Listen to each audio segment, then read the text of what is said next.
Bismillahirrahmanirrahim. Assalamualaikum warahmatullahi wabarakatuh.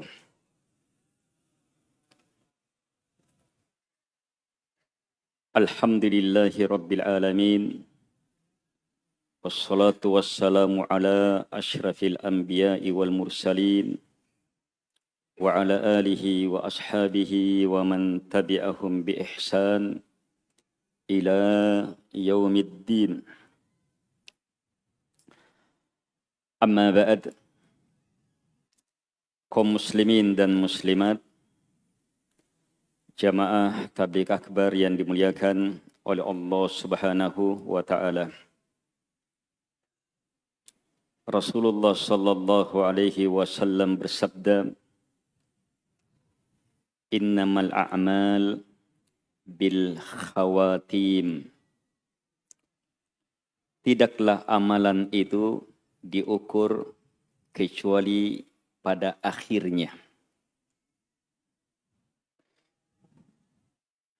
Jadi yang semangat di awal, bulan duluan, alhamdulillah dapat awal. Tapi yang semangat di awal tetap terbaik di akhir, maka ini yang diharapkan meraih kebaikan terbesar, kemuliaan terbanyak, keberkahan terluas, rahmat tak tertandingi dalam kegiatan daurah tabligh akbar ini. Kaum muslimin dan muslimat yang dimuliakan oleh Allah Subhanahu wa taala. Materi kita di sesi terakhir adalah bagaimana mewujudkan kebahagiaan melalui salat. Bagaimana meraih bahagia dalam ibadah tak tertandingi ini.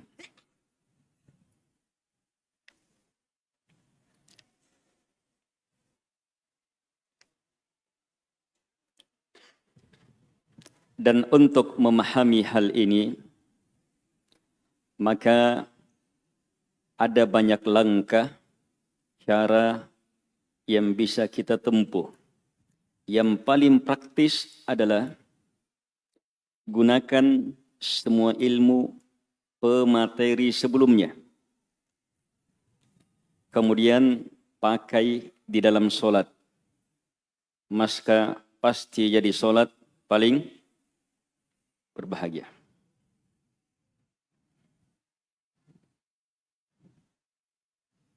Gunakan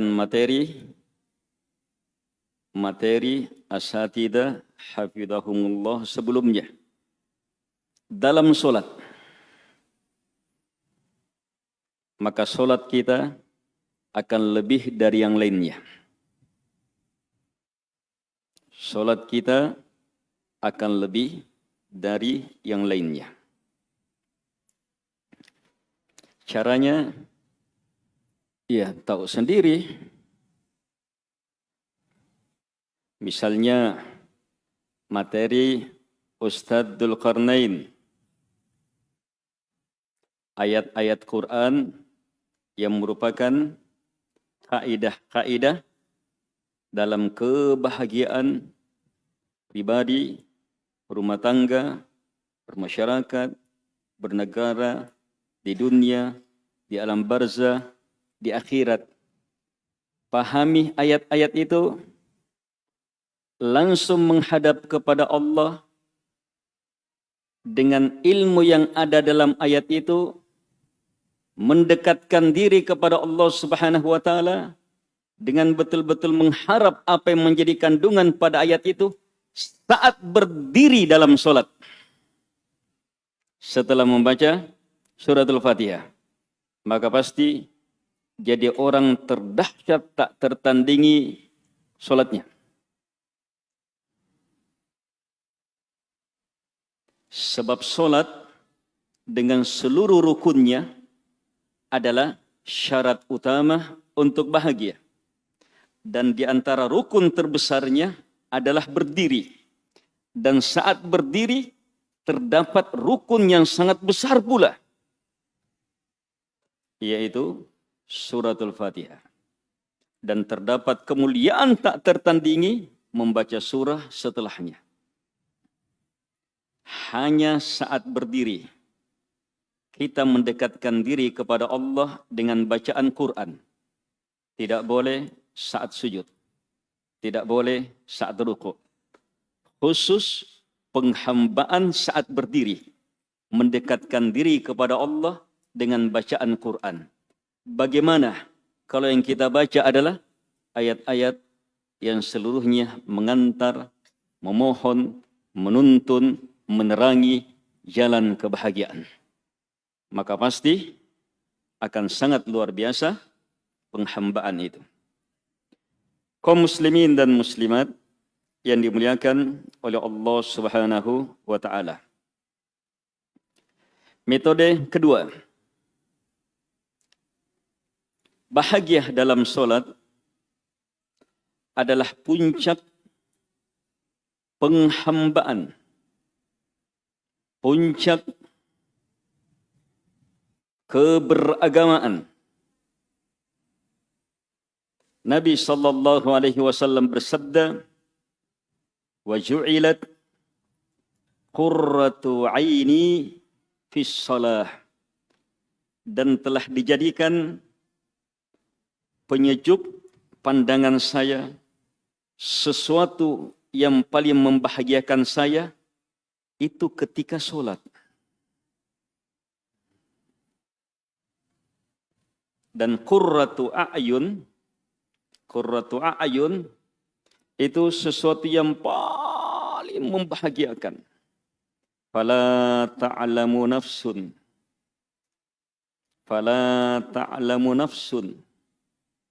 Iya. Allah tegaskan tidak ada satupun jiwa yang akan mengetahui dari amalannya berupa apa? Qurrah a'yun. Yang Allah Subhanahu wa taala janjikan di akhirat. Surga di akhirat yang mala ainun ra'at wala udhunun sami'at wala khatara ala qalbi bashar, tidak pernah terlihat oleh mata, tak terdengar oleh satupun telinga, bahkan tak terbetik dalam hati siapapun, itu qurratu a'yun yang Allah persiapkan untuk orang-orang yang beramal, hamba-hamba Allah Subhanahu wa taala.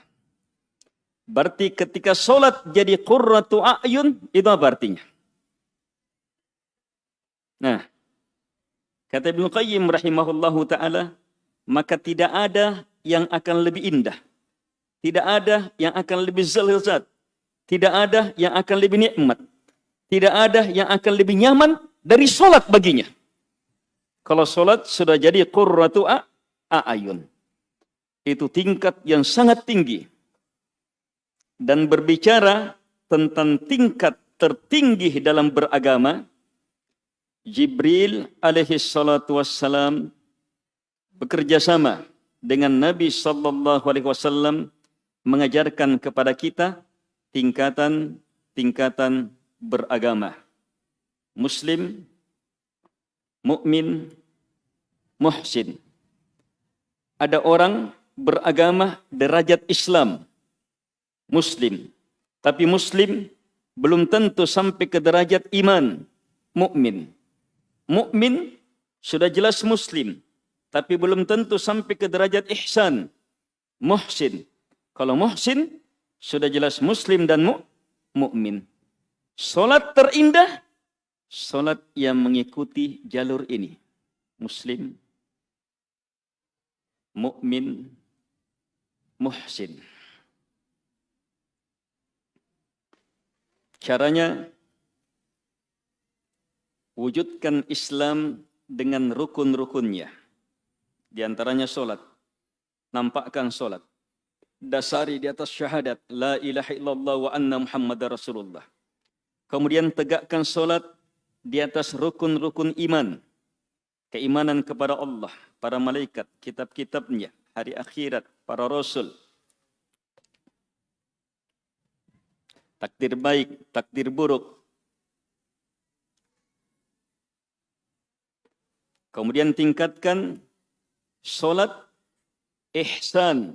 Yang kata Nabi, anta'budallaha ka'annaka tarah, fa'illam takun tarah, fa'innahu yarak. Kamu beribadah kepada Allah Subhanahu wa taala seolah-olah kamu melihatnya. Jika tidak, maka yakin betul dia melihatmu. Di sana kita akan sampai ke dalam derajat solat paling berbahagia. Solat paling indah.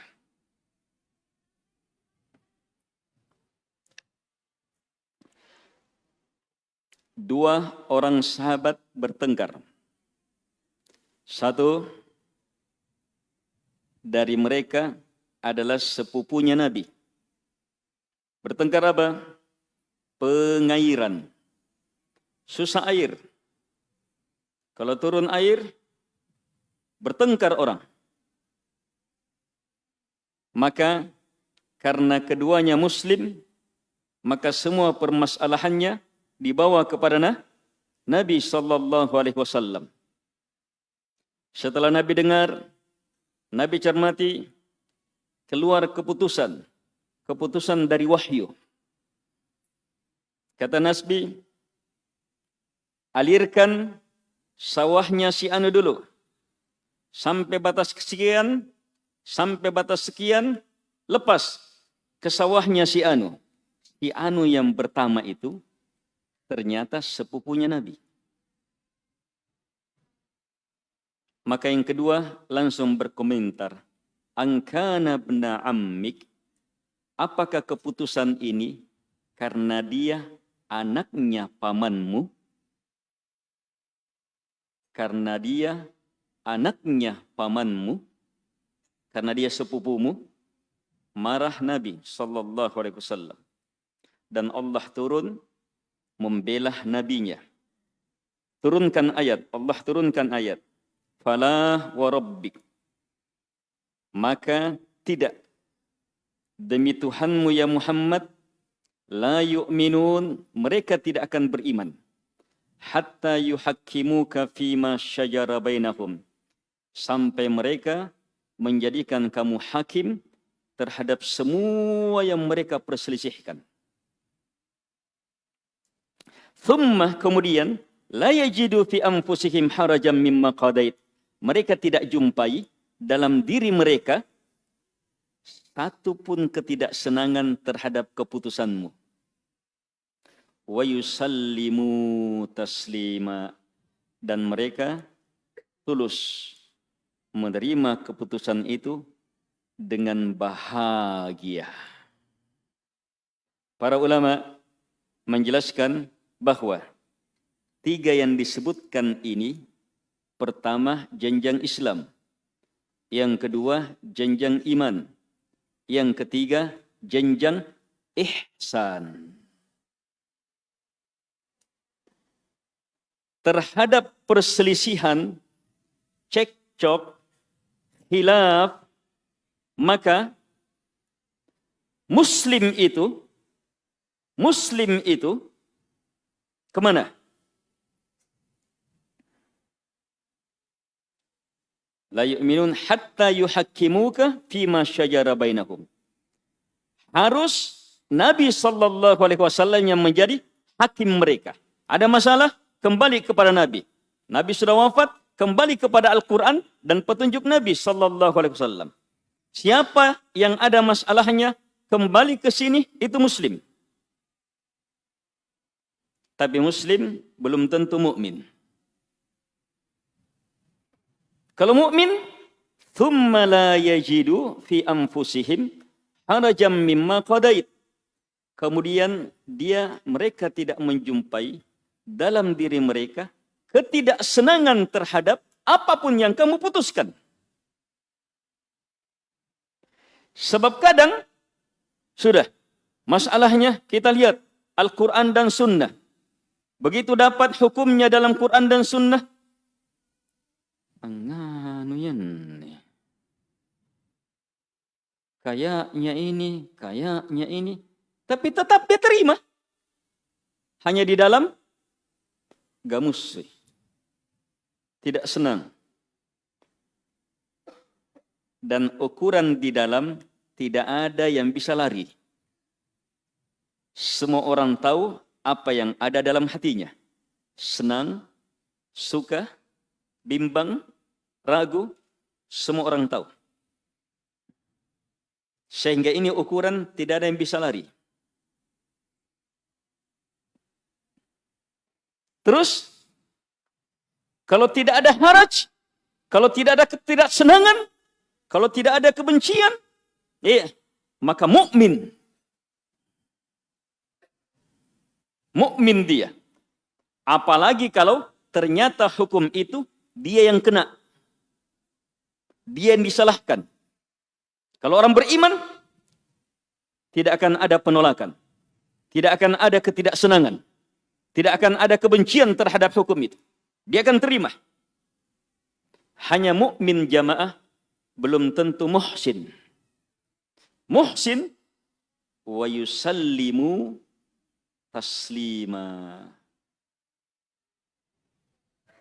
Betul-betul dia terima seputih kain, sebenin air.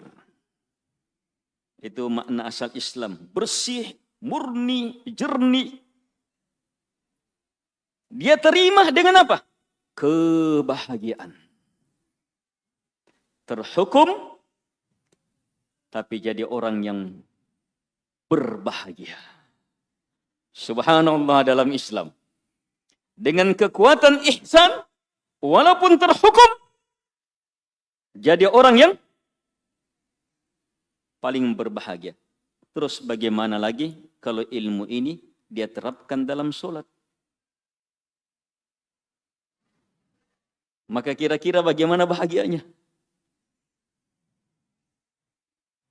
Bahagia yang seperti ini jamaah, yang diungkap oleh banyak ulama. Banyak ulama mengungkap kalimat-kalimat yang mereka katakan seandainya tidak ada ini, maka apa? Apa gunanya lagi hidup? Apa gunanya hidup sudah? Salah satu yang mereka sebut itu apa?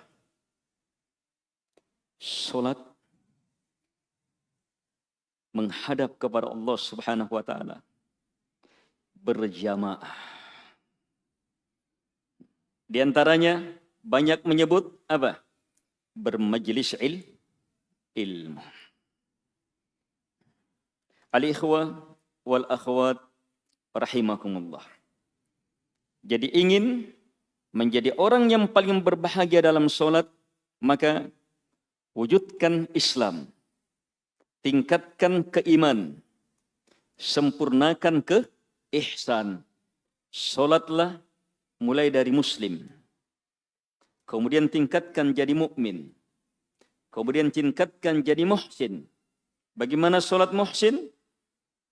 Beribadah kepada Allah Subhanahu wa taala seolah-olah melihatnya. Kalau tidak, yakin betul Allah Subhanahu wa taala melihat, mengawasi dia. Ini nanti bisa dicapai jamaah kalau kita solat di atas keimanan kepada Allah. Terhadap rububiyahnya, uluhiyahnya, asma wa sifat. Dalam keimanan kepada para malaikat. Keimanan kepada para rasul. Kitab-kitab. Keimanan terhadap hari akhirat. Solat di atas keimanan terhadap takdir. Solat di atas keimanan terhadap takdir itu solat paling indah. Sebab jangankan solat, tertimpa musibah, tertimpa bencana, saat disikapi dengan keimanan terhadap takdir, maka musibah itu akan berubah menjadi kebahagiaan. Apalagi solat. Ilmu keimanan terhadap takdir yang digunakan untuk solat. Wih, subhanallah. Nikmat betul itu solat. Bahagia betul itu solat. Sampai kepada kesempurnaan yang tak tertandingi. Al-ikhwah wal akhwat rahimakumullah. Tapi ternyata lebih hebat dari itu adalah solat muhsin. Beribadah kepada Allah Subhanahu wa taala seolah-olah melihatnya. Kalau tidak, yakin betul Allah Subhanahu wa taala melihat dia. Ini solat di atas ilmu ma'rifatullah yang sangat luas, yang sangat dalam. Ilmu dalam mengenal nama dan sifat Allah Subhanahu wa taala yang benar, kuat, kokoh, luas, dalam, sehingga seolah-olah dia melihat Allah Subhanahu wa taala karena ilmunya, pikirannya, hatinya betul-betul dipenuhi dengan kecintaan kepada Allah, pembesaran kepada Allah, pengagungan kepadanya, harapan kepadanya, takut kepadanya, ketinggiannya, maha rahmatnya, maha menciptanya, maha dengan seluruh sifat Allah Subhanahu wa taala. Kalau hati, pikiran dipenuhi dengan itu, dia bisa solat seolah-olah melihatnya dan yakin Allah Subhanahu wa taala melihat, mengawasi dia. Ini jamaah perlu upaya, perlu usaha. Dalam sebuah peperangan, Rasulullah sallallahu alaihi wa ala alihi wasallam mengatakan kepada Bilal, "Ya Bilal, arihna bis shalah." Bilal, istirahatkan kami.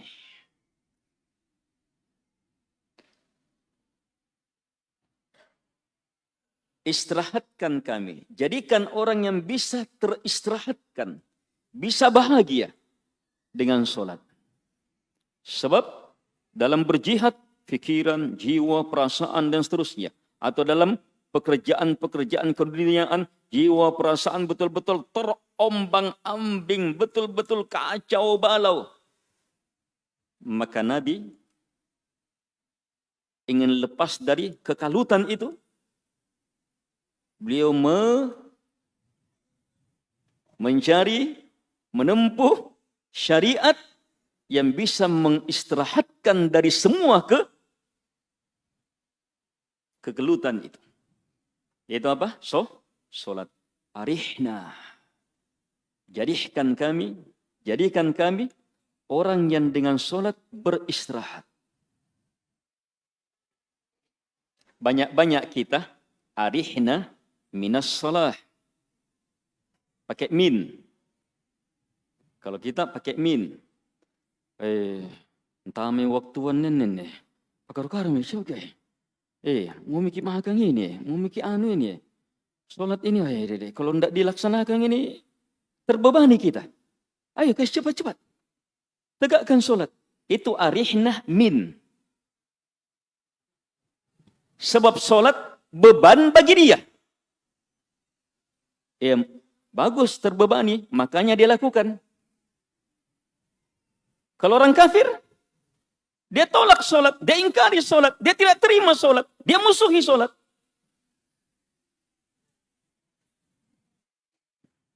Banyak-banyak kita arihna minas salah. Apalagi kalau lagi asyik nonton. Lagi asyik melakukan sesuatu. Azan. Bami sedeng. Tidak senang azan. Terbebani dengan azan itu. Itu arihna minas salah. Nabi bilang kepada Bilal, Bilal arihna bis salah.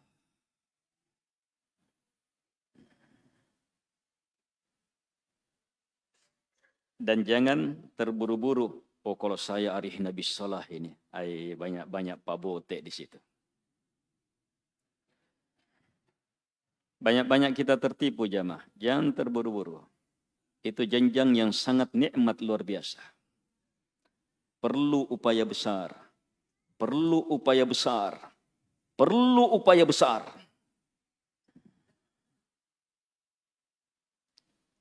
Ibnu Qayyim rahimahullahu ta'ala punya beberapa kitab menjelaskan tentang perkara ini.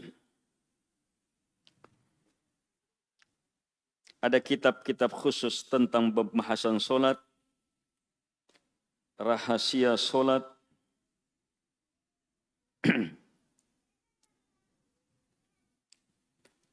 dan di antara pembahasan beliau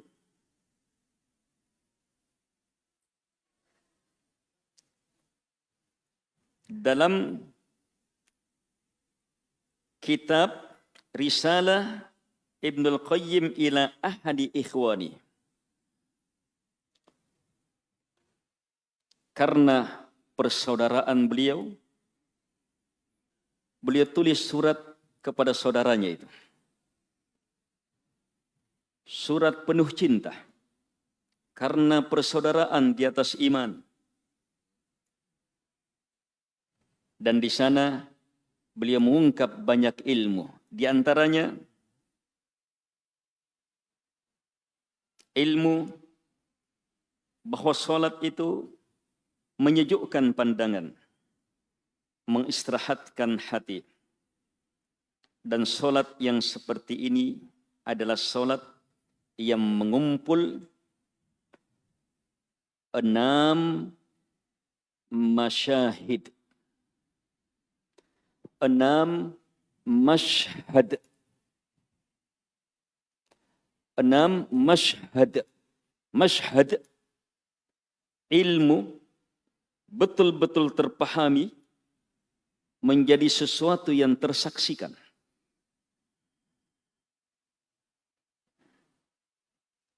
Nah, kalau yang kita akan dengar ini, ya baru sekedar didengar, belum tentu jadi masyhad. Tapi dengar-dengar dulu, pahami, yakini, mantapkan, diharapkan jadi masyhad. Dari 6 ini, seluruhnya mudah dipahami. Yang pertama, al-masyhadul awal, al-ikhlas. Ikhlas. Dari solat yang akan menjadi penyejuk mata, sesuatu yang membahagiakan, sesuatu yang dengannya hamba betul-betul damai, tentram, nikmat betul. Saat solat itu ditegakkan di atas keikhlasan. La ilaha illallah. Ini yang pertama jamaah, pangkalnya yang paling mendasar. Kuat ini, selanjutnya kuat. Hebat ini, hebat selanjutnya. Lemah ini, maka yang di atas juga akan lemah. Keikhlasan adalah solat yang tegak di atas keyakinan bahwa hanya Allah yang berhak untuk diibadahi, selainnya tidak sama sekali. Harus 2. Itu ikhlas. Dia datang memenuhi panggilan Allah Subhanahu wa taala, yakin betul. Berwudunya dia, langkah kakinya dia, menjawab azannya dia, takbirnya dia, solatnya, sampai salamnya, itu apa? Semata untuk Allah. Tidak yang lainnya. Harus tidak yang lainnya. Kalau tidak ada tidak yang lainnya, maka bukan ikhlas. Mungkin ada orang sholat, berdiri di hadapan Allah, mencintai Allah, mengharap kepada Allah, takut kepada Allah, menangis di hadapannya. tapi dalam hatinya masih mengakui selain Allah Subhanahu wa taala sebagai sembahan, maka ini tidak ikhlas. Salat ini jamaah tidak bermanfaat. Tidak bermanfaat. Harus di atas keyakinan. Hanya Allah yang saya cintai, selainnya tidak. Yang saya harapkan, yang saya takuti, selainnya tidak. Berdirinya, rukuknya, sujudnya kepada Allah, selain Allah tidak. Walaupun dia para malaikat, walaupun dia nabi dan rasul, apalagi selainnya. Siapa selainnya? Siapa selainnya? Sembahan-sembahan selain Allah Subhanahu wa taala. Sembahan-sembahan selain Allah Subhanahu wa taala. Ada orang salat, nanti hebat katanya, kalau kamu gambarkan cahaya di hadapanmu. Cahaya itu harus kamu bisa gambarkan, bertuliskan tulisan Allah. Mau lebih hebat lagi, kalau kamu bisa khayalkan cahaya itu masuk ke dalam hatimu, menyatu dengan dirimu. Anemi paling pore. Yang seperti ini jamaah, ketika muncul cahaya, maka pastikan kalau bukan iblis, maka cecurut-cecurutnya iblis itu yang lagi memperbodoh kita.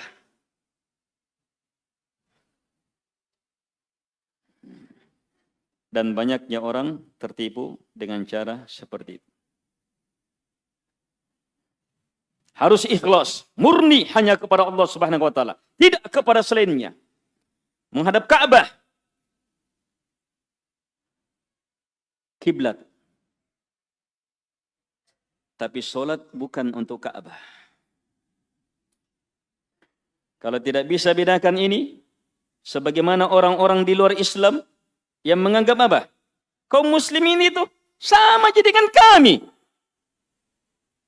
Kami rukuk sujud kepada patung, kami rukuk sujud ke pohon, kami rukuk sujud sama yang disalib, kami rukuk sujud di sini, mereka rukuk sujud sama batu itu yang di Mekah. Apa bedanya dengan kami? Itu cara pandang orang yang tidak mengenal keikhlasan. Tidak mengenal la ilaha illallah. Bedakan kiblat kaum muslimin dengan ma'bud yang diibadahi oleh kaum muslimin. Kita menghadap ke Ka'bah. Sebagai apa? Pembesaran kepada Allah. Mencontoh Nabi SAW. Kita menghadap ke Ka'bah untuk membesarkan, memuliakan Allah. Sebab Allah yang perintah. Kita menghadap ke Ka'bah untuk mengagungkan Allah Subhanahu wa taala, mengharap pahala di sisi Allah Subhanahu wa taala. Sebab mustahil salat kita diterima oleh Allah Subhanahu wa taala kecuali harus menghadap kepada tempat yang Allah perintahkan untuk kita menghadap kepadanya. Tidak bisa diterima salat jemaah menghadap ke sana atau ke sana atau ke sana. Biar salat sampai menangis, tidak akan diterima. Sebab tidak terpenuhi syarat sahnya salat menghadap kiblat. Kaum muslimin dan muslimat yang dimuliakan oleh Allah Subhanahu wa taala. Hati-hati yang pergi haji, pergi umrah. Kalau yang ini tidak dipahami di Indonesia, maka sampai di sana bisa berbahaya. Sebab baru dia lihat Ka'bah. Itu Ka'bah itu punya pamor, punya wibawa, punya kehebatan, punya daya tarik. Sangat luar biasa. Membuat orang berlinang air mata di hadapannya saat bertemu dengan Ka'bah. Itu power dari Ka'bah. Apa yang menyebabkan linangan air mata itu? Kalau di atas tauhid, benar. Tapi kalau di atas jiwa-jiwa kesyirikan, itu hati-hati. Bisa berbahaya. Miliki ilmu ini. Jangankan Ka'bah, yang paling hebat di Ka'bah apa? Hajar Aswad. Ilmunya lihat, Umar ibn Khattab radhiyallahu anhu mencium Hajar Aswad, itu gugur dosa-dosa hamba. Tapi Umar bilang apa? Lihat, Umar ajarkan kita. Ini ilmunya dari Nabi. Umar dapat dari Nabi sallallahu alaihi wasallam. Seandainya saya tidak lihat Nabi mencium kamu, saya tidak akan cium. Kamu batu sama dengan batu yang lain. Itu dalam hal apa? Dalam hal tauhid, dalam hal keikhlasan, dalam hal ibadah. Harus hanya kepada Allah Subhanahu wa taala, tidak kepada siapapun juga. Tapi Nabi melakukan, kita tunduk mencontoh Nabi. Nabi mengatakan akan terampuni dosa dengan melakukan hal itu. Kita mengharap ampunan kepada Allah Subhanahu wa taala dengan mencontoh Nabi sallallahu alaihi wasallam. Pertahankan jiwa itu. Jangan jiwanya tunduk kepada Hajar Aswad, mengharap kepada Hajar Aswad, memohon kepada Hajar Aswad. Yang seperti itu syirik. Ini ilmu sholat. Memahamkan perkara-perkara itu.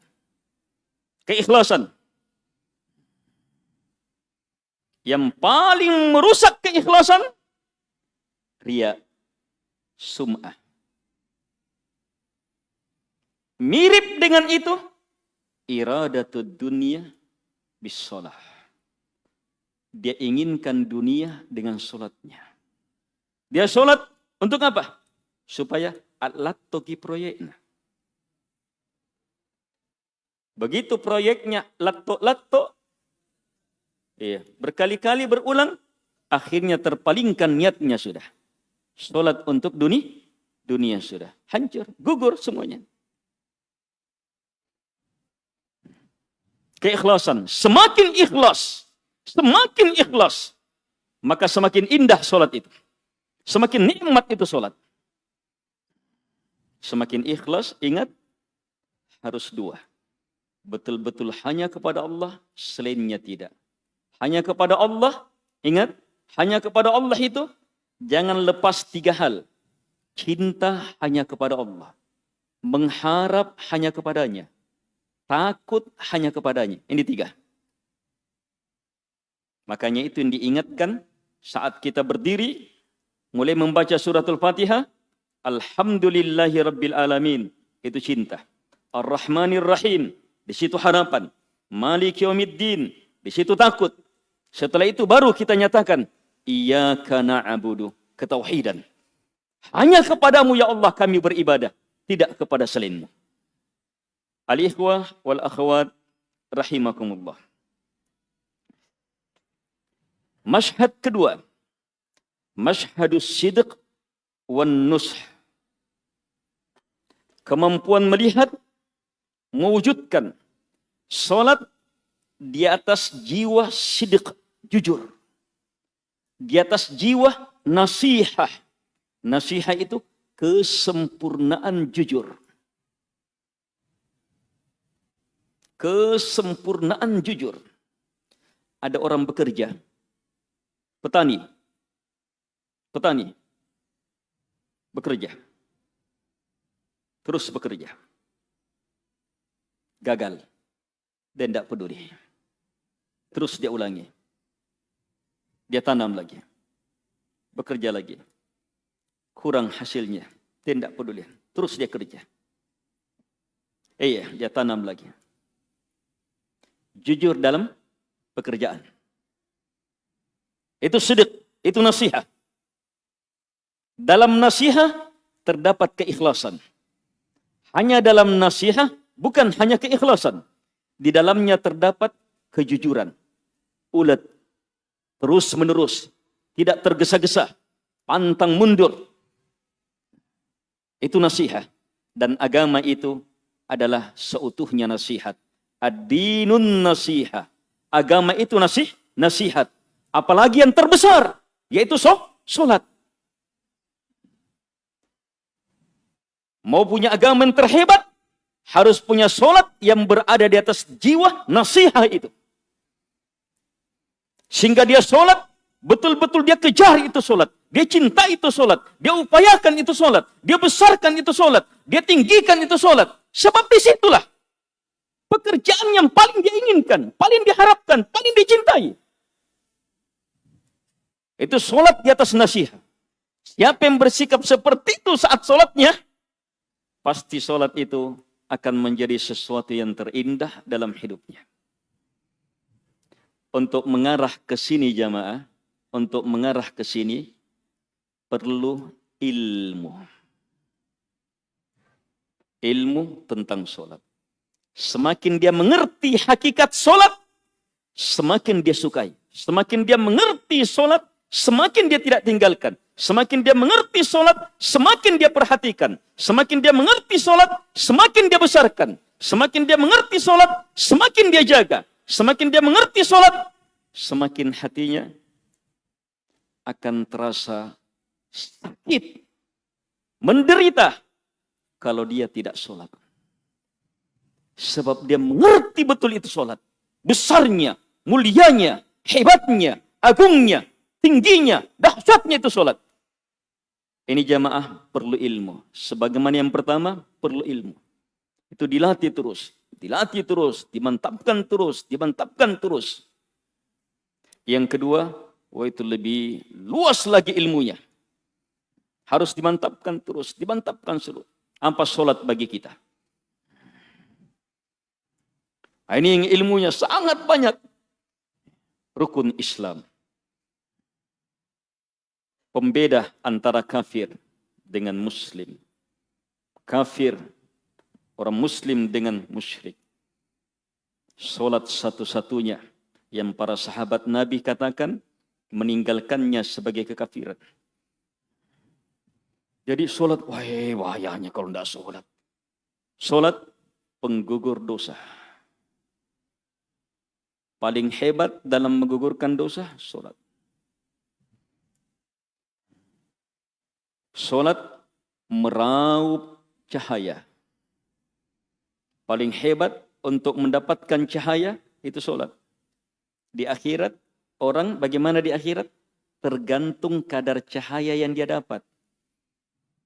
Mau dapat cahaya di akhirat, miliki salat paling hebat di dunia.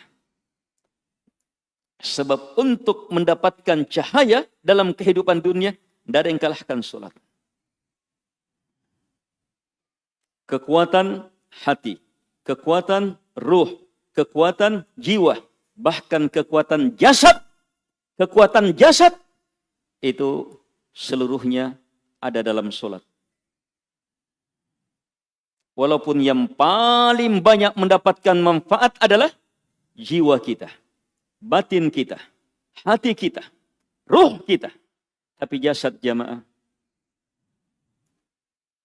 itu ibadah yang sangat dahsyat dalam menyehatkan hamba, dalam menguatkan hamba. Iya, tapi harus di atas petunjuk Nabi sallallahu alaihi wasallam. Salah-salah keluar dari petunjuk Nabi sallallahu alaihi wasallam bisa mempengaruhi jasad, mempengaruhi jiwa, mempengaruhi batin kita, mempengaruhi pahala, mempengaruhi hasilnya. Al-ikhwah wal akhwat rahimakumullah.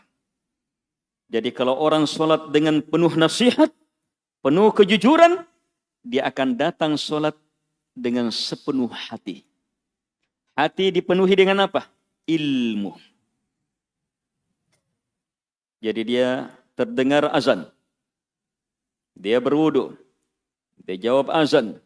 Langkahnya ke masjid itu untuk orang yang sidik penuh nasihat, itu tidak bisa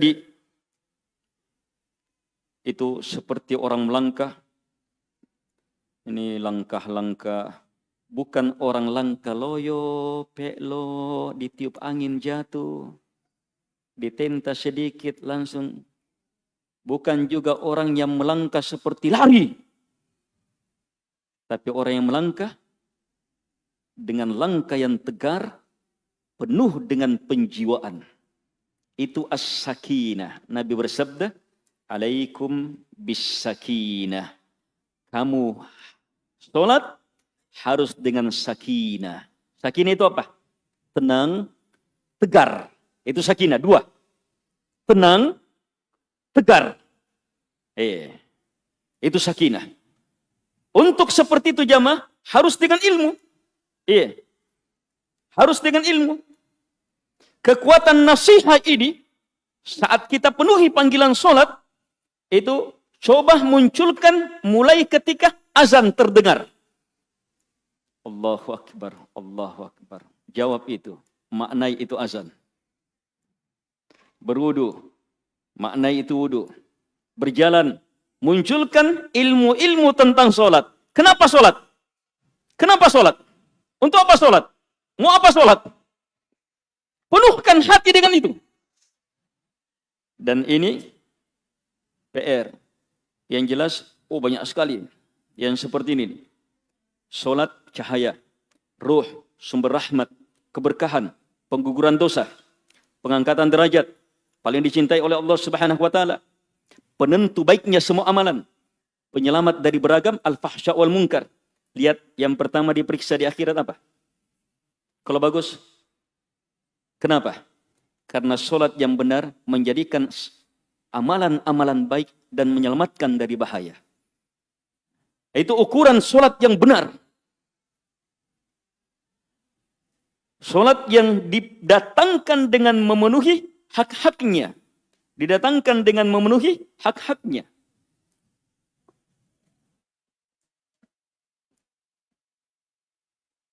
Jadi datang dengan itu.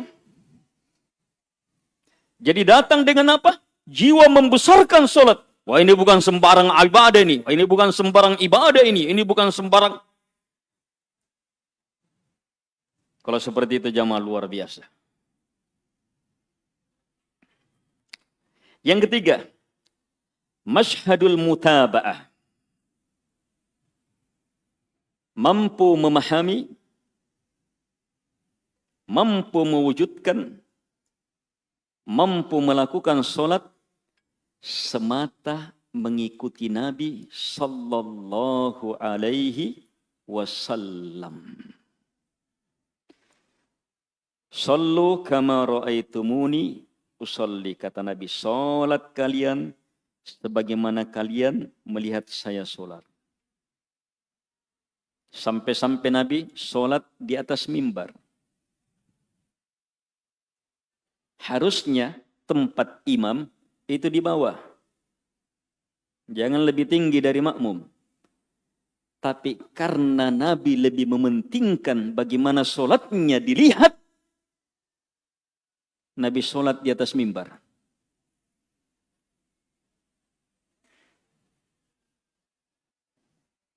Belum lagi pengajaran-pengajaran Nabi. Di banyak sekali keadaan tentang sholat. Dan setiap ada yang salah, ditegur. Setiap ada yang salah, diingatkan. Setiap ada yang keliru, diluruskan.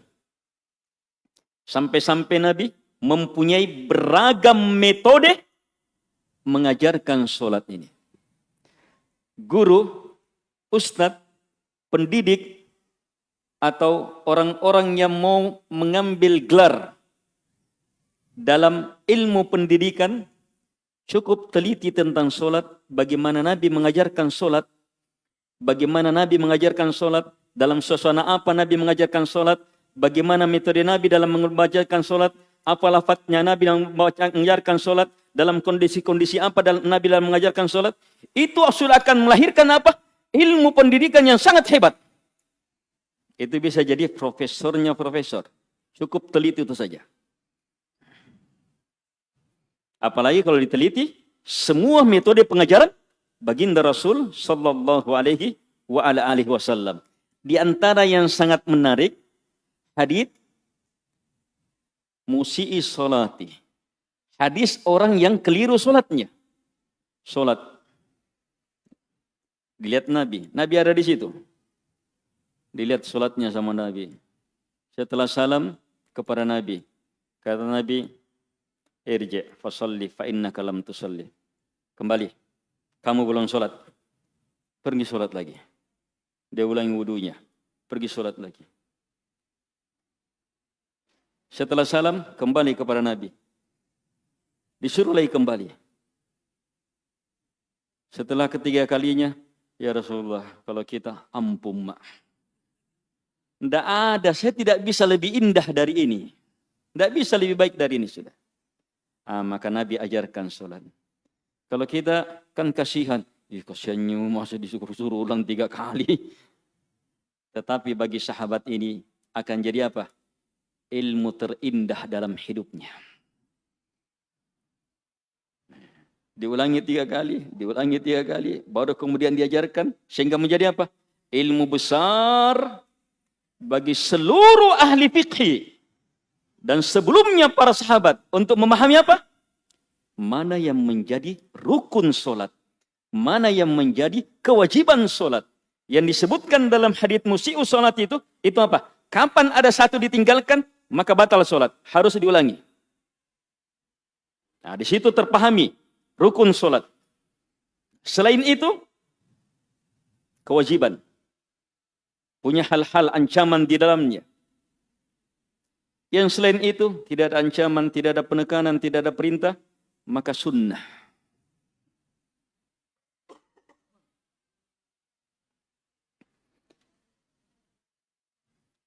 Contoh Nabi dengan mengikuti semua itu.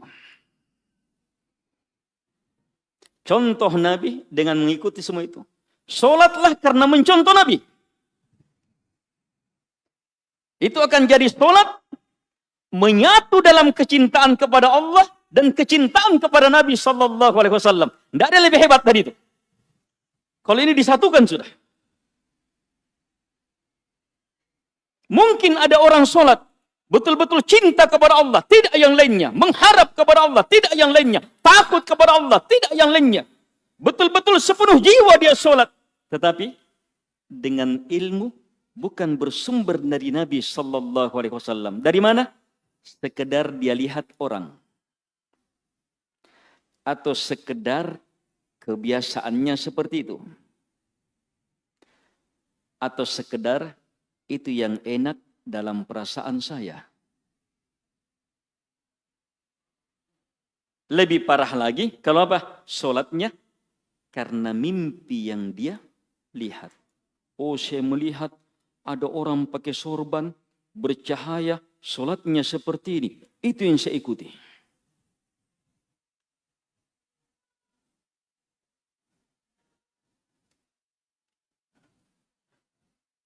Solat kata Nabi, sallu kama ra'aitumuni usolli. Solat kalian sebagaimana kalian melihat saya solat. Kalau tidak, niat keikhlasan pasti rusak. Ini berefek. Kenapa?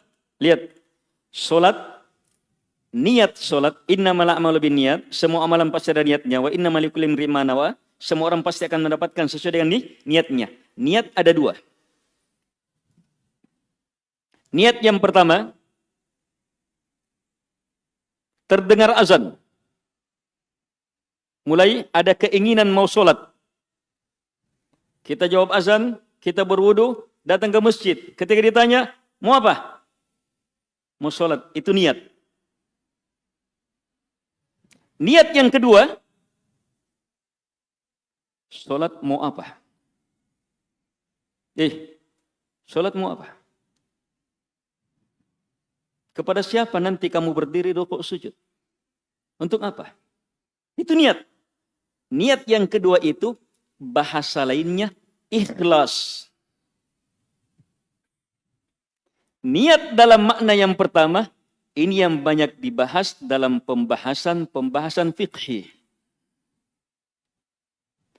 Dan niat dalam makna yang pertama ini, disitulah ada satu hal yang banyak kita terlalaikan di dalamnya. Apa itu? Mengikutkan mutabaah di dalamnya. Ayo, hati-hati. Ketika terdengar azan, kita mau apa? Solat yang akan kita inginkan itu, solat yang diajarkan siapa? Kalau tidak ada petunjuk dari Nabi, maka cacat niatnya. Maka niat yang muncul adalah, saya mau solat dari sesuatu yang saya lihat. Saya mau solat dari apa yang saya pahami. Saya mau solat sesuatu yang saya anggap baik. Bukan itu niat. Ketika terdengar azan, kita mau solat. Solat yang kita inginkan harus solat yang kita punya ilmu bahwa itu yang Nabi lakukan. Ayo cermati. Kalau tidak pernah bahagia solat. Bahkan jangankan bahagia, tidak akan diterima solatnya. Sebab rusak niatnya. Kalau ada orang solat, yang dia pahami solat keluar dari petunjuk Nabi. Keluar dari petunjuk Nabi, tidak terpenuhi satu syarat-syaratnya, satu dari rukun-rukunnya, atau satu kewajibannya. Satu saja dari rukun dan syarat tidak terpenuhi, bisa batal solat. Misalnya,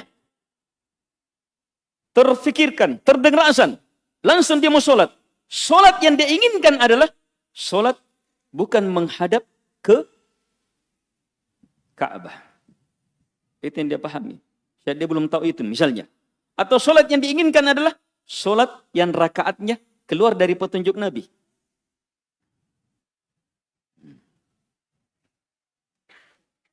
Dia mau solat subuh 4 rakaat. Dia mau sholat subuh 4 rakaat.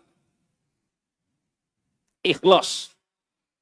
Betul-betul dengan penuh kejujuran. Terdengar azan, pikirannya apa? Sholat subuh 4 rakaat. Itu niatnya. Ini sekedar niat jamaah. Sekedar niat ini, maka apa? Belum terakad dia sholat. Kalau belum terakad sholat, maka apa? Berwudunya tidak dapat pahala. Sebab dia berwudu untuk sholat bukan yang diajarkan oleh Nabi. Langkahnya ke masjid, 1 langkah terangkat 1 dosa, terangkat 1 derajat, gugur 1 dosa. Ini juga dia tidak dapat. Sebab dia ke masjid bukan sholat yang diinginkan. Gugur semua ini. Harus sholat yang dituntunkan oleh Nabi SAW. Apa yang dituntunkan oleh Nabi? Lihat syarat-syaratnya. Ayo. Pakaiannya gimana? Bersih tidak dari najas? Iya. Sudah menghadap kiblat tidak? Sudah masuk waktu tidak? Baru kemudian masuk ke rukun-rukunnya, takbiratul ihramnya, doa selanjutnya, iftitahnya, rukun, kewajibannya, sunnah-sunnahnya.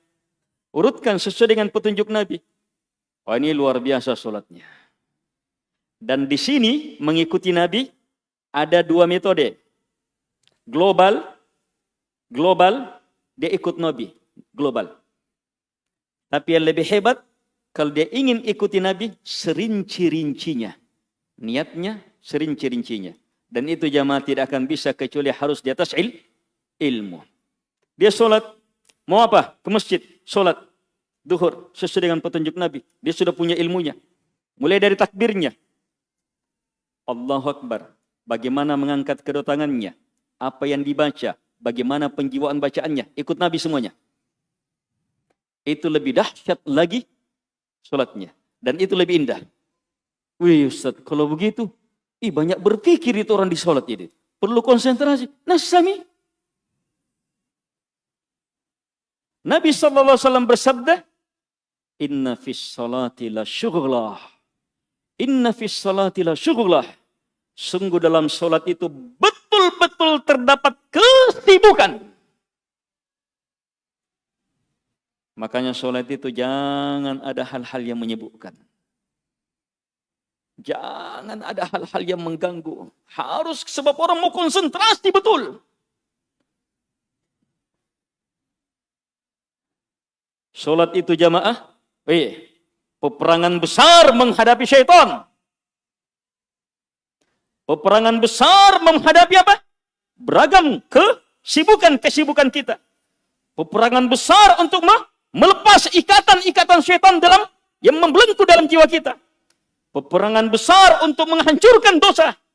Salat itu peperangan besar untuk melepaskan ikatan-ikatan keduniaan. Salat itu memenuhi panggilan Allah Subhanahu wa taala.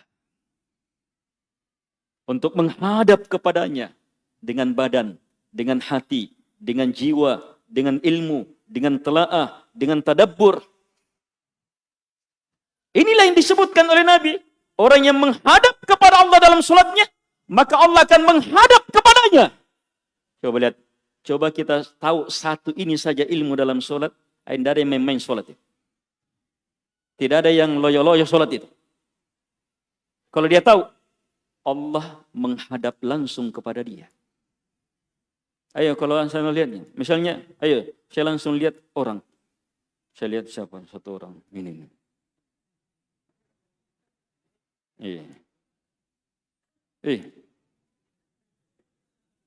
Baru dilihat beberapa detik saja. Kalau seorang aparat, lagi apel, panglima tertinggi ada di depannya, baru langsung menyorot dia. Biar nyamuk 1000 nyamuk gigi ndak goyang-goyang itu.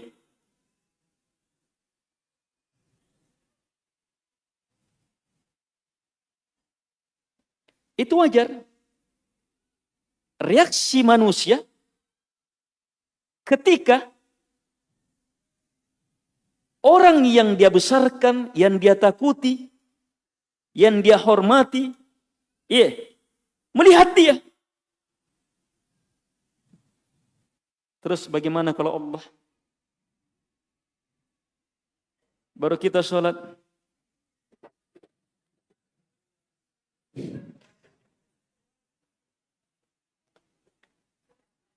Ini bukan dia pembahasan fikih. Pembahasan fikih, tidak apa-apa.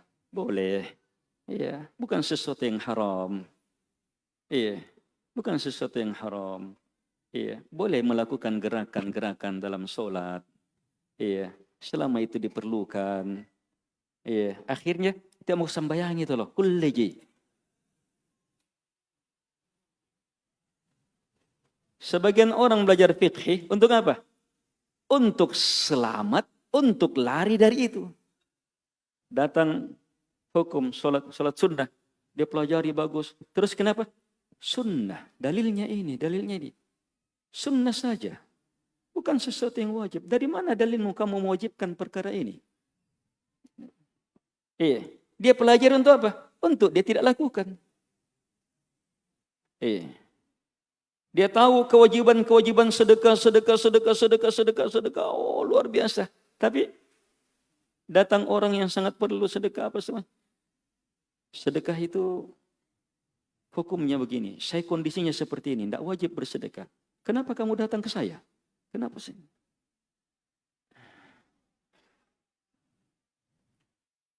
Al-ikhwah wal akhwat rahimakumullah. Jadi masyhad mutaba'ah ini harus di atas ilmu.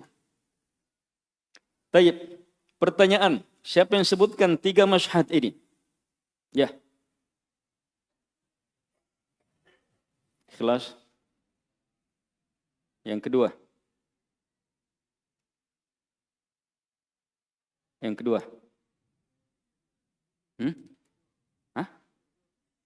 Jujur. Iya, nasihat. Yang ketiga, mutaba'ah hasan. Iya, kayak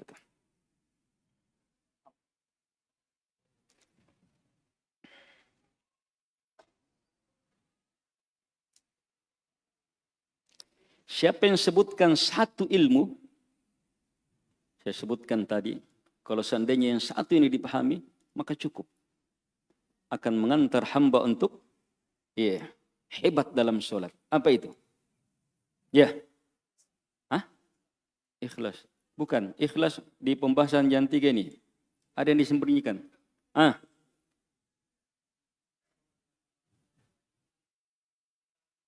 Bukan. Iya. Itu dia. Hadits yang menjelaskan ketika hamba menghadap, maka Allah akan menghadapkan wajahnya kepadanya. Itu tidak sembarang ilmu. Ibnu Qayyim dalam kitab Sirrus Shalah, rahasia solat, menyebutkan ini satu saja rahasianya solat. Ini satu rahasianya solat. Iqbal. Bagaimana hamba datang menghadap. Itu rahasianya solat. Solat terdahsyat. Hamba datang menghadap kepada Allah paling dahsyat. Dan rahasianya itu tadi, hadis tadi itu. Yakin. Dan memang harus yakin. Sebab itu kenyataan. Kapan hamba menghadap kepada Allah, Allah akan menghadap dengan wajahnya. Allah di atas langit.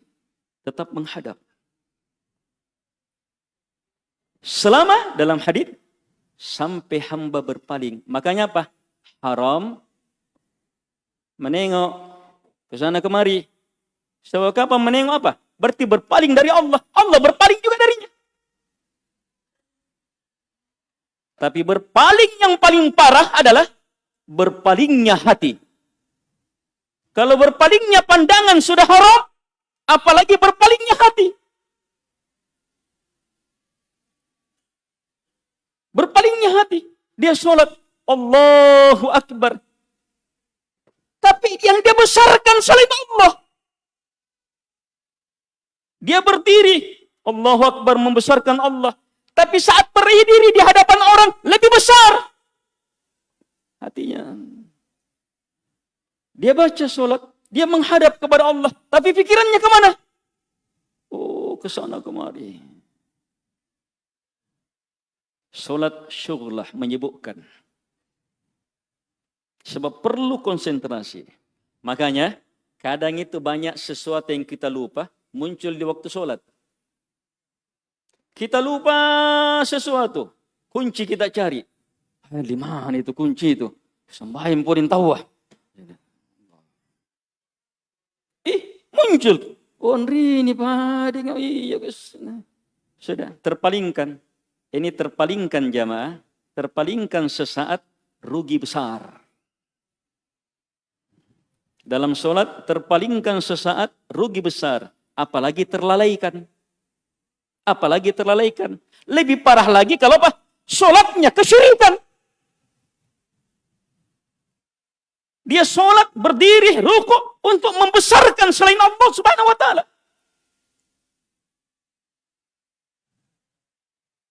Seperti sholatnya orang-orang Syiah, Rafidah. Dan beberapa kelompok-kelompok sesat. Itu langsung kepada kuburan. Saat melakukan haji, manasik di kuburannya, imam-imam yang ada di Iran. Itu memang diajarkan, hatimu hadapkan ke situ. Wih, sangat berbahaya. Sholat jamaah Allah syariatkan. Untuk apa? Untuk apa? Untuk Allah. Untuk kita jamaah. Sholat itu hadiahnya Allah untuk kita.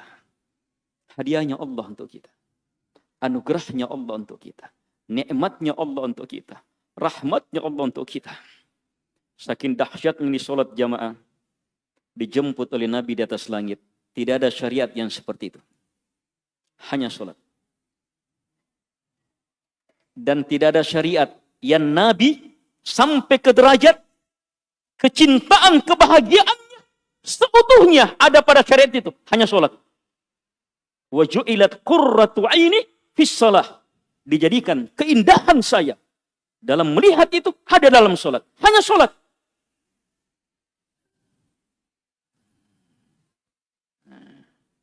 Sedalam apa kita pahami sholat, itu yang diinginkan. Akan semakin besar kita membesarkan, memuliakan sholat ini. Akui jamaah. Terlalaikan kita. Saya jamaah, banyak sekali kelalaian kita dalam sholat. Al-mashhadur rabi'. Yang keempat.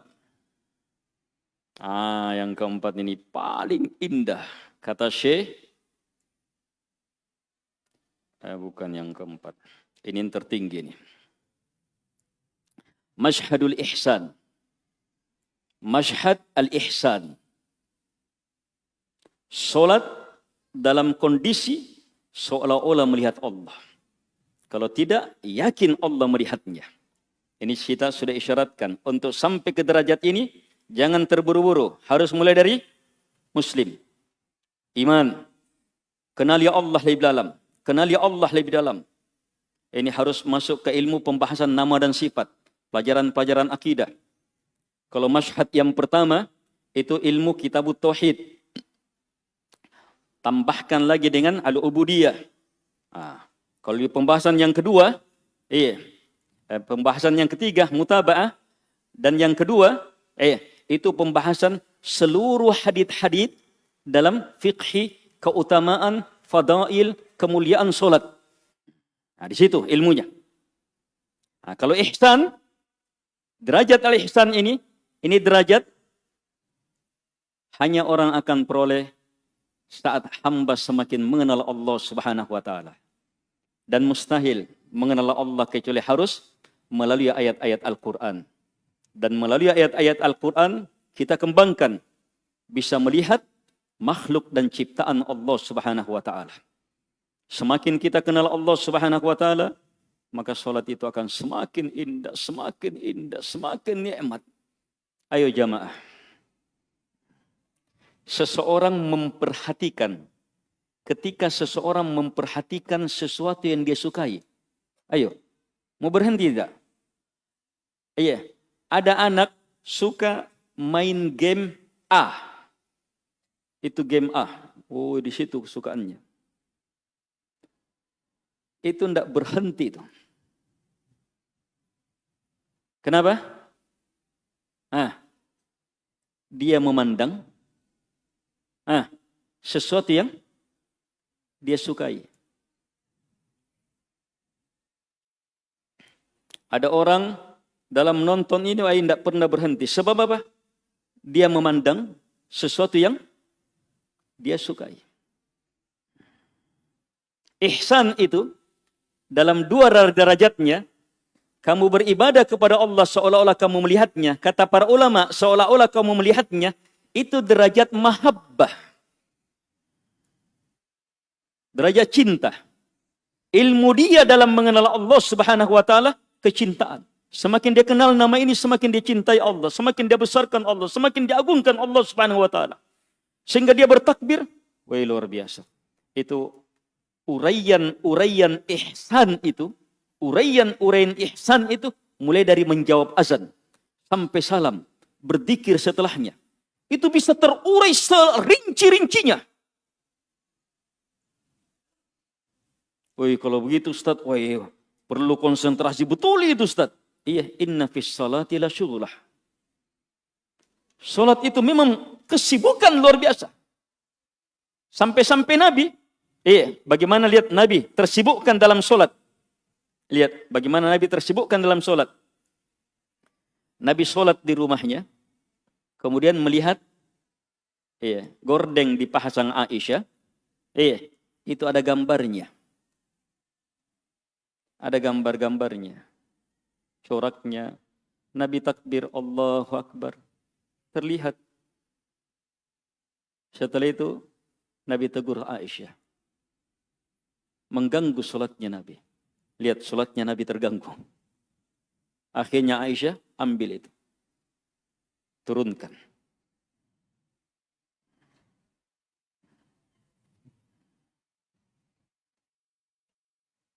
Ini upayakan hal-hal yang bisa mengganggu masjid bagus diperindah.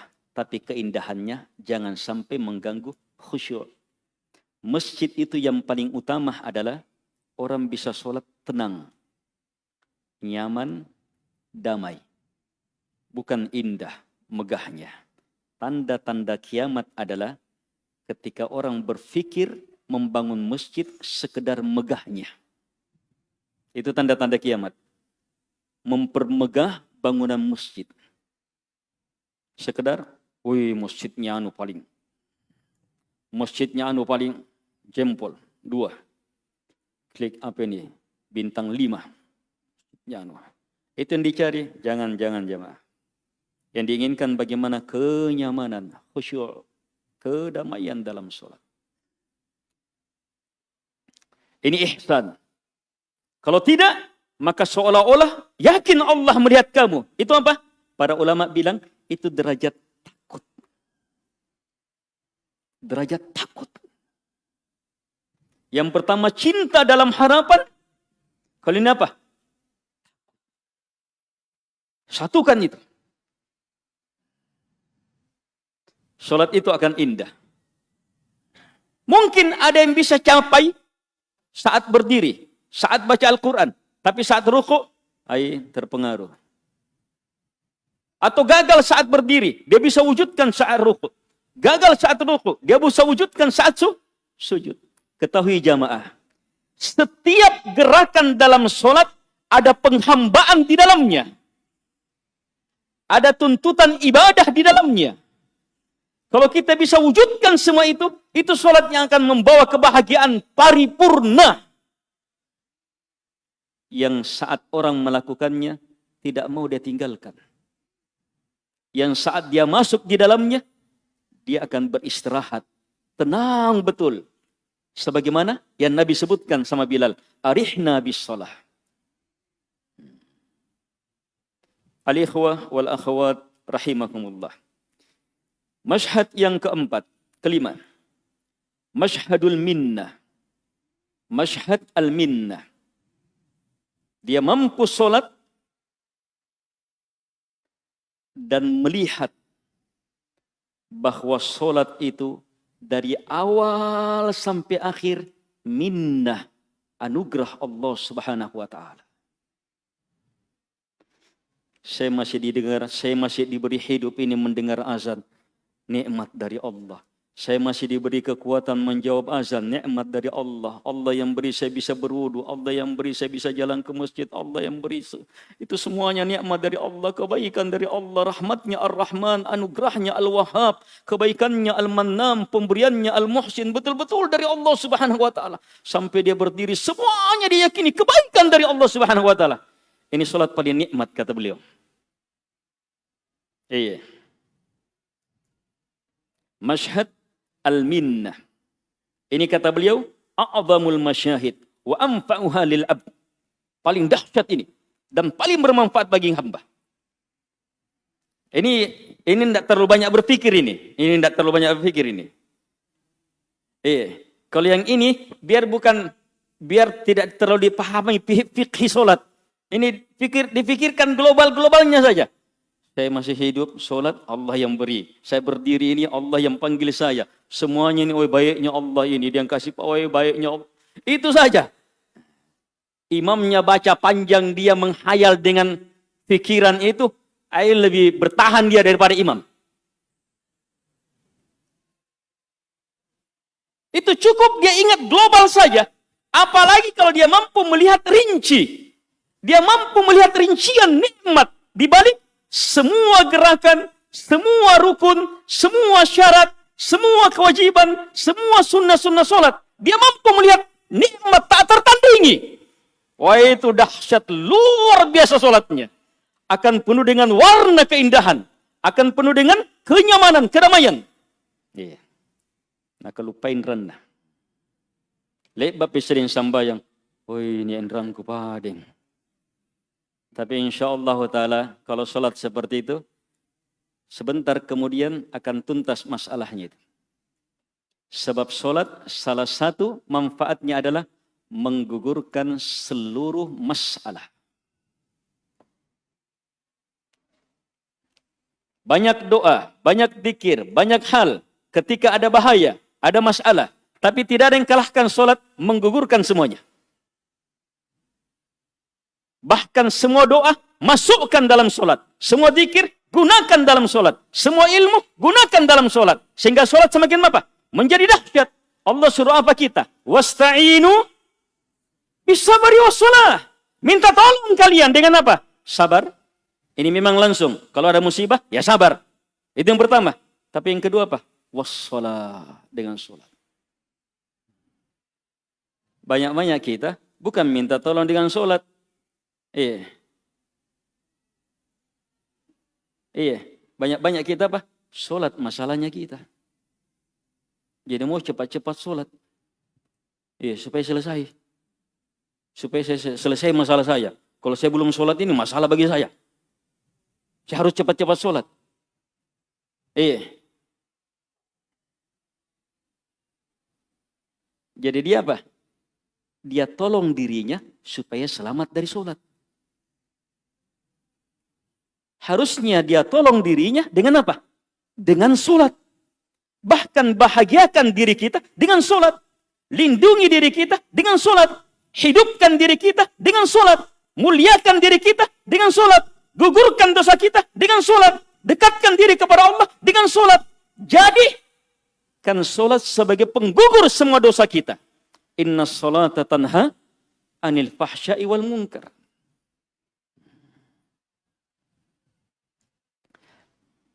Ini masyhad al-minnah. Wah, ini paling enak ini sholat. Dan praktis sekali. Apalagi kalau dia mampu tapatok rinciannya. Imamnya baca. Woi, indahnya itu bacaan imam. Tapi dia mampu mendengar yang lebih indah dari bacaan imam. Dia mampu melihat makna-maknanya. Woi, tidak sembarang ini tidak baca imam ini firman Allah ini. Biar dia tidak tahu artinya. Tapi ini firman Allah ini kawe. Ini deh.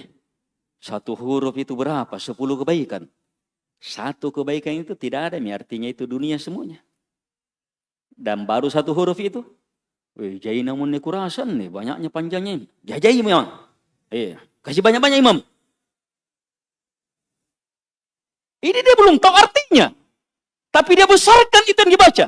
Dia merasakan dirinya apa? Betul-betul bahagia. Menghadap di hadapan Allah dengan apa? Mendengarkan firman-firmannya.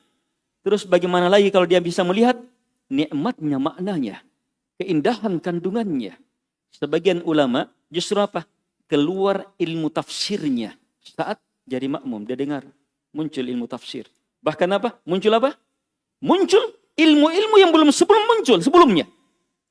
Saat dia dengarkan. Diingatkan di situ. Saat berdiri jamaah, saat berdiri dalam sholat, itu. Kondisi tidak ada yang samai.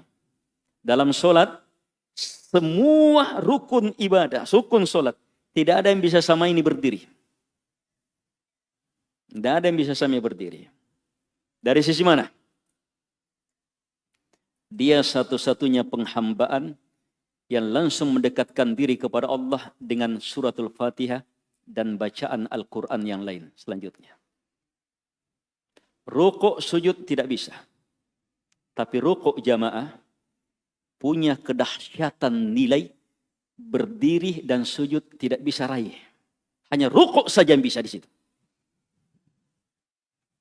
Dan sujud itu kondisi hamba paling dekat dengan Tuhannya. Paling dekat di situ dari sisi kedekatan. Kedekatan itu apa? Cinta, harapan, mohon ampunan. Itu di saat sujud. Itu paling dekat di situ. Ini yang besar-besar saja kalau kita mampu wujudkan, syukuri besarnya nikmat di situ. Luar biasa. Apalagi masuk ke rincian-rinciannya. Subhanallah. Kita akan tersibukkan dalam apa? Merasakan nikmat dalam sholat. Tapi ini jamaah jangan tergesa-gesa. Harus diupayakan. Sedikit. Ukurannya tahun depan. Lihat ukuran tahun depan. Jangan terlalu cepat. Ukuran bulan depan. Meningkat tidak. Tahun depan lihat bagaimana sholat kita tahun depan. Al-ikhwah wal akhwat rahimakumullah. Yang keenam. Siapa yang sebutkan 1 sampai 5? Wih, Masya Allah. Ya, Maros. Khalas. Tabah. Ihsan min ahsantah. Ya. Baik, tenang. Masyhad as-sadis yang keenam. Kalau masuk yang ini, di sini tangis keindahan. Ini masyhad penggugur takabbur. Ini paling diperlukan ini saat akhir. Paling diperlukan saat akhir ini. Tapi di awal, kuat. Tapi di akhir betul-betul harus. Masyhadut taksir. Hamba mampu memahami solatnya yang terdahsyat sekalipun, terkhusyuk sekalipun, paling lama sekalipun, paling hebat sekalipun, itu harus dia sadari bahwa itu belumlah sesuai dengan kebesaran keagungan Allah Subhanahu wa taala. Kurang, tidak ada apa-apanya ini. Belum ada apa-apanya. Saya gini jemaah, ayo hitung-hitungannya. Salat itu pujian, sanjungan kepada Allah. Karena Allah terpuji. Iya. Allah maha terpuji. Kita salat memuji Allah. Sekarang, pujian kita kepada Allah, apakah sama dengannya dipuji? Mustahil sama. Mustahil sama. Kalau antum punya ilmu ini, bagaimanapun dahsyatnya sholat kita, mengalahkan semua manusia yang ada sekarang, maka harus pahami, itu belum seberapa. Sebab tidak sejalan, tidak sesuai dengan kebesarannya Allah Subhanahu wa taala. Jangankan kita, Nabi Muhammad sallallahu alaihi wasallam saja tidak bisa jamaah. Mana dalilnya? Nabi salat di sepertiga malam terakhir. Salat ibadah paling dekat kepada Allah. Sepertiga malam terakhir itu waktu hamba paling dekat kepada Allah. Terus Nabi dalam keadaan sujud. Dan sujud itu apa? Rukun hamba paling dekat dengan Allah Subhanahu wa taala. Terus Nabi gunakan ilmu terdahsyatnya memuji Allah Subhanahu wa taala. Tapi ternyata ujung-ujungnya Nabi baca apa? La uhsi thana'an 'alaik anta kama athnaita 'ala nafsik. Ya Allah, saya tidak bisa batasi pembesaran, pemujian kepadamu ya Allah. Engkaulah ya Allah, sebagaimana yang engkau pujikan terhadap dirimu. Ini Nabi nih. Nabi sudah gabungkan waktu terdekat, ibadah terdekat, rukun terdekat, ilmu terdahsyat. Semua pujian itu, Nabi bilang apa? Tidak bisa. Tidak sesuai dengan yang dipuji. Terus siapa yang bisa? Siapa yang bisa memuji Allah? Yang sesuai dengan Allah, pujiannya, kebesarannya. Hanya Allah Subhanahu wa ta'ala. Kalau antum paham ini, di sini lahir istighfar sehabis melakukan amalan besar. Astagfirullah. Kenapa? Sebab kita melihat amalan kita cacat, kurang. Ini bukan pembahasan diterima tidaknya. Bukan pembahasan diterima tidaknya. Ya. Kalau diterima tidaknya, ikhlas sesuai dengan petunjuk Nabi, pasti diterima. Sekecil apapun amalan, Allah terima. Dan berapa banyak amalan sangat kecil, tapi Allah jadikan sangat besar. Karena maha baiknya Allah Subhanahu wa ta'ala. Tapi kita dalam pembahasan sekarang, pembahasan apa? Melihat hakikat pujian kita. Hakikat pujian pembesaran kita kepada Allah Subhanahu wa ta'ala itu jamaah rendah, sedikit, kurang, tidak ada apa-apanya. Di situ lahir astagfirullah. Hanya jangan terburu-buru, oi astagfirullahnya saya seperti itu. Kalau kita astagfirullahnya banyak sekali. Memang karena dosa, karena kekeliruan, karena kesalahan, karena kelalaian, banyak sekali. Banyak sekali kita kelalaian, cacat. Mulai dari mendengar azan, tidak mendengar azan. Padahal sholat terdahsyat itu, kalau kita mau betul-betul mewujudkannya, maka apa? Mulai dari mendekatkan diri kepada Allah dengan mendengarkan azan. Dengar. Allahu Akbar, Allahu Akbar. Asyhadu an la. Itu semua kalimat azan jamaah. Setiap kalimat azan penentu sholat yang terdahsyat. Setiap kalimat azan. Apalagi setelah azannya. Kita disuruh apa? Apa yang kita dapat setelah azan? Kalau yang azan dapat apa? Azan dapat apa? Terampuni dosanya, diangkat derajatnya, dapat ini, dapat ini. Semua itu kita dapat juga. Nabi suruh apa? Cukup ulangi azannya imam. Ditambah lagi apa? Kalau kita bersalawat setelah itu, tembus kepada Nabi SAW. Terus, kalau kita berdoa kepada itu, Allahumma rabba hadihi da'wati tamma dan seterusnya, maka halal bagi kita syafaat Nabi SAW. Kemudian setelah itu apa? Kalau kita berdoa, pasti dikabulkan. Subhanallah. Belum sholat, sudah dapat semuanya. Belum sholat. Baru sekedar menjawab panggilannya. Kita sudah diampuni, sudah dimuliakan, sudah halal syafaat bagi kita. Terus bagaimana langsung dilanjutkan dengan apa? Berwudu, mensucikan diri. Wih, cermati itu saat mensucikan diri. Itu air wudu jamaah, subhanallah, diselai-selai. Untuk apa? Selamat dari neraka. Sebab kalau ada yang tidak kena air wudu, itu bagian dari neraka, kata Nabi. Wailul lil aqabi minan nar. Hati-hati dapat neraka yang bagian yang tidak kena wudu. Dan ada orang-orang yang di akhirat itu apa? Selamat dari neraka. Kenapa? Pancaran wudu. Ini belum sholat. Baru berwudunya sudah menyelamatkan dari neraka dan menjadikan mereka sangat mulia. Lihat bagaimana itu sholat. Dahsyatnya itu sholat. Kemudian langkah-langkah kakinya keluar. Subhanallah. Mulai masuk masjid doanya. Apa yang di bawah masuk? Allahumma ftahli abwaba rahmatik. Itu, ya Allah buka untukku apa? Abwab, bentuk jamak, pintu-pintu rahmat. Kenapa datang dalam bentuk jamak?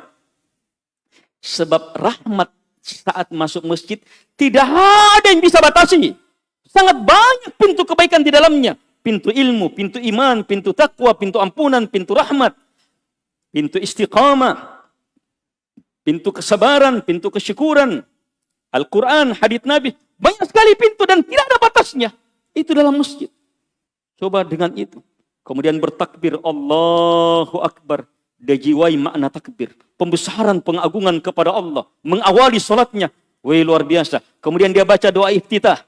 Doa iftitah. Beragam bentuk doa iftitah. Setiap doa iftitah itu punya keindahan tersendiri. Rubah-rubah, ganti-ganti. Wih, perlu belajar. Nasami harus belajar. Setelah doa iftitah, ini juga sangat menentukan. Banyak terlalaikan di sini. Apa itu? Ta'awud dan baca basmalah sebelum baca surat Al-Fatihah. Kalau kurang mantap ta'awudnya, kurang mantap minta tolongnya, sudah. Suratul Fatihahnya luput jamaah. Dan terdahsyat saat berdiri, saat membaca suratul Fatihah. Kalau kita tidak bisa merasakan dalam sholat kecuali saat berdiri ini, maka itu sudah luar biasa tak tertandingi nilainya. Saat berdiri. Dan saat berdiri membaca suratul Fatihah, ini jamaah nilainya, ini nilai surah ini Al-Quran dari awal sampai akhir. Sini kedahsyatan. Minimal saat baca Alhamdulillahirabbil alamin, cinta, Ar-Rahmanir Rahim, harapan, Malik yaumiddin, takut, iyyaka na'budu wa iyyaka nasta'in, ikhlaskan ibadah hanya kepada Allah dan minta tolong hanya kepada Allah, bertawakal kepadanya. Dan saat baca ihdinas siratal mustaqim, betul-betul minta itu hidayah. Harapkan betul jalan yang lurus, ghairil maghdubi alaihim, dan selamatkan betul diri dari jalannya al-maghdub Yahudi dan jalannya ad-dhalin orang-orang Nasara. Kemudian kalau kita mendekatkan diri dengan surah-surah yang lainnya, luar biasa. Ruku' Allahu Akbar pakainya. Ruku' tersendiri ini dahsyat luar biasa. Bacaan-bacaannya tak tertandingi. Itu mengantar kepada kebahagiaan. Kalau antum cermati makna-maknanya, itu tidak akan bisa dirasakan kecuali hanya ketika ruku' saja. Saat bangun dari ruku', ini kesempatan berdoa. Kesempatan berdoa saat bangun dari ruku'. Jadi berdoa di waktu sholat itu, setelah takbir, berdoa. Ketika sujud, berdoa. Ruku'. Bangun dari ruku', ada doa. Sujud, doa. Duduk di antara sujud, doa. Sebelum salam, doa. Itu tempat-tempat afdal semuanya berdoa. Dan memang Nabi sudah syariatkan doa di situ. Tetapi yang Nabi perintahkan perbanyak saat sujud. Dan paling dahsyat adalah sebelum salam. Sebelum salam. Doa sebelum salam. Iya. Ini salah satu rahasia besar salat, bahwa dia adalah kesempatan hamba untuk berdoa dan meminta kepada Allah Subhanahu wa taala. Tayyib. Siapa yang sebutkan masyhad yang terakhir? Ya, terakhir. Taksir. Iya, maksud at-taksir di situ istighfar. Baik, al-ikhwah wal akhawat rahimakumullah. Sebelum kita tutup, maka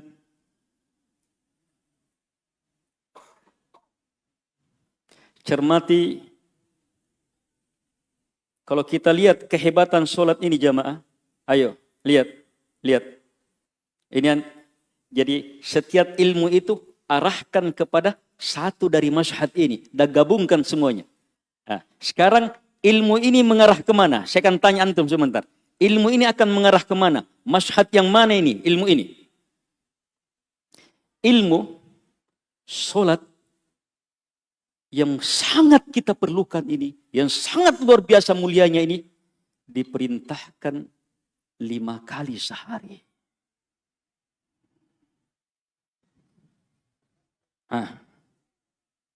Mutabah.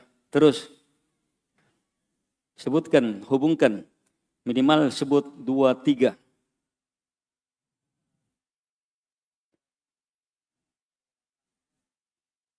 Iya, itu mutabah. Terulangnya 5 kali itu. Ayo sebutkan. Ayo sudah, kasih. Ayo siapa yang sebut masyhad lain? Hah? Dari sisi mana?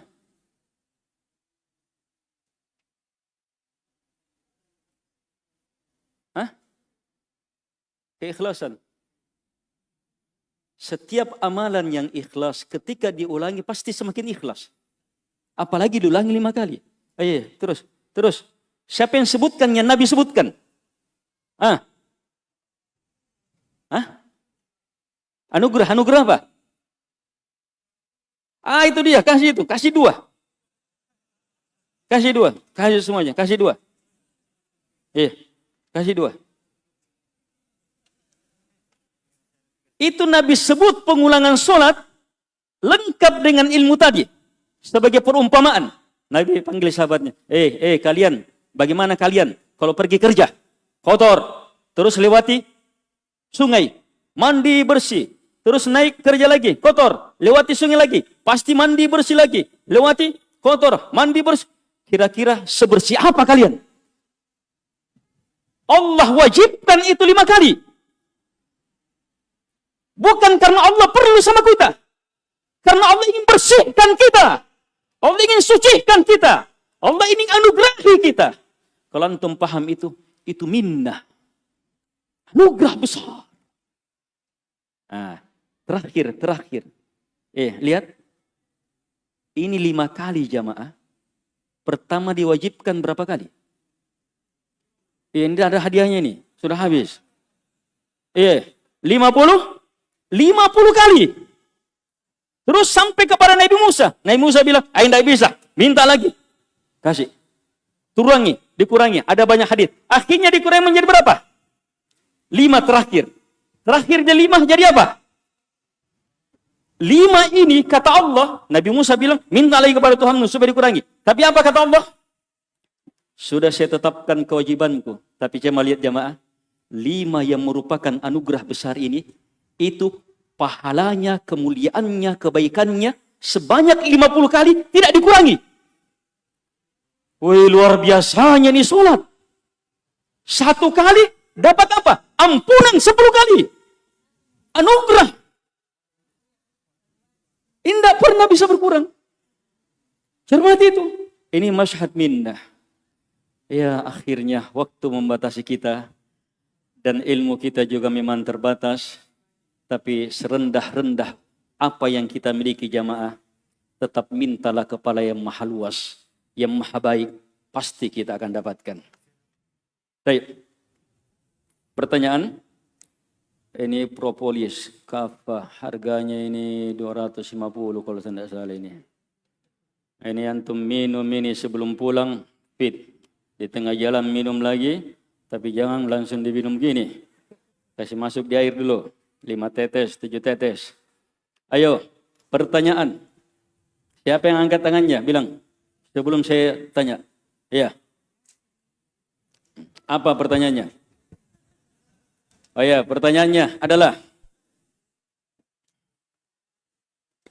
apa dari rukun sholat yang terindah? Berdiri. Berdiri, kenapa? Karena di dalamnya ada Al-Fatihah sama Al-Quran. Dan di Al-Fatihah dia mencakup seluruh yang kandungan Al-Quran. Iya, saat berdiri terdapat banyak sekali penghambaan. Terutama setiap ayat-ayat, apalagi dalam surat Al-Fatihah. Oke, baik. Pertanyaan lain. Apa dari rukun sholat yang terindah? Masih sama? Sujud, kenapa? Kenapanya yang perlu? Itu terdekat. Kenapa terdekat? Posisi terdekat. Ingat, sujud itu, dia sudah kumpul, sujud itu, dia sudah kumpul dahsyatnya berdiri, luar biasanya ruku, terkumpul semuanya saat sujud. Itu dahsyatnya itu sujud. Ayah, dapat hadiah. Ya? Apa? Satu saja. Iya. Baik. Terus, siapa yang bisa melihat keindahan sholat saat duduk di antara dua sujud? Iya, kenapa? Iya, duduk di antara dua sujud. Iya, kan habis sujud, duduk, baru sujud lagi. Duduk di antara dua sujud. Bisa? Apa keindahan? Apa kehebatan di situ? Ayo, yang lain.